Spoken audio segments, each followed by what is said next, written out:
I guess, as you say, you don't have to change things around, but of course, with all the rescheduling and postponements and finding lots of alternatives, of course, we all had to adapt and, as I said, learn many things. We still have lots of couples adapting and still organizing a wedding.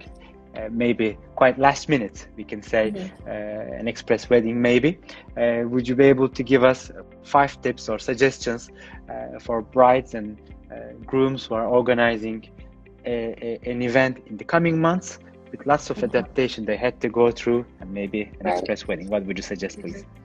I think the first thing is to understand your contracts, know exactly what is and is not possible with each of your venues and your vendors.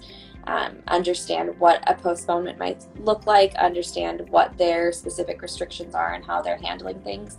I think just having a very comprehensive understanding of all of that avoids a lot of headache in the future, you know, when you're kind of looking at the fine print and realizing, oh my gosh, I didn't even know that we couldn't do this, or this, or I didn't know that we were, you know, whatever it may be.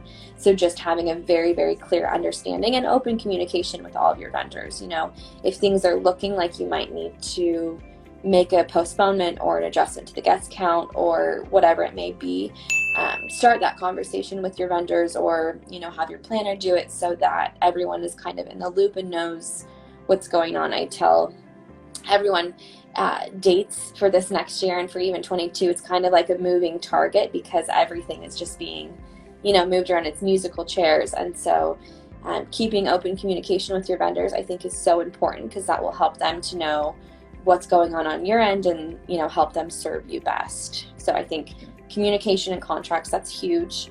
I guess that's also, as you said, also flexibility. As vendors and professionals, there are lots of responsibility on our shoulders as well.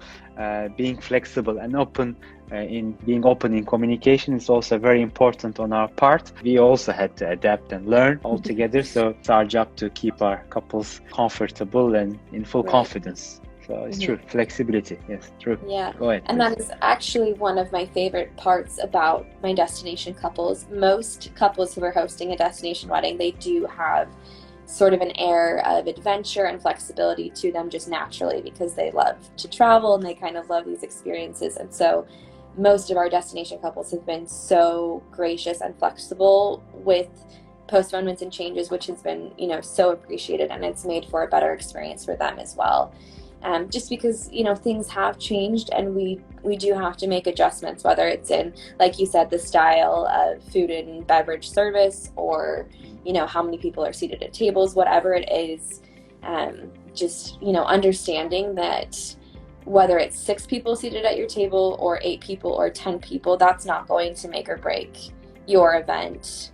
So focusing on the details that are going to make an impact that you can control, and not worrying so much about, you know, more of the restrictive details that really are not all that important at the end of the day. Yeah, I also think for my couples, and, you know, any couple who is thinking that they might need to postpone, my method for figuring out the available dates is just basically creating a chart that says, you know, photographer, and lists all available dates, and then videographer, chateau, you know, venue, whatever, and kind of going through.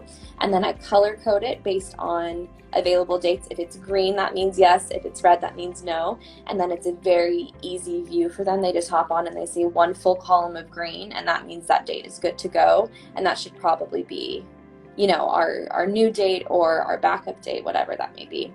And I also think, you know, people are so discouraged when they have to come up with a plan B, but as a planner, I've always got a plan B and a plan C and a plan D. I've got all of these things in my head, whether or not it's been communicated with the clients, just because, you know, things happen with the weather, things happen just in life. And so I think having open communication about what your plan B and your plan C and your plan D look like, I think that's very helpful.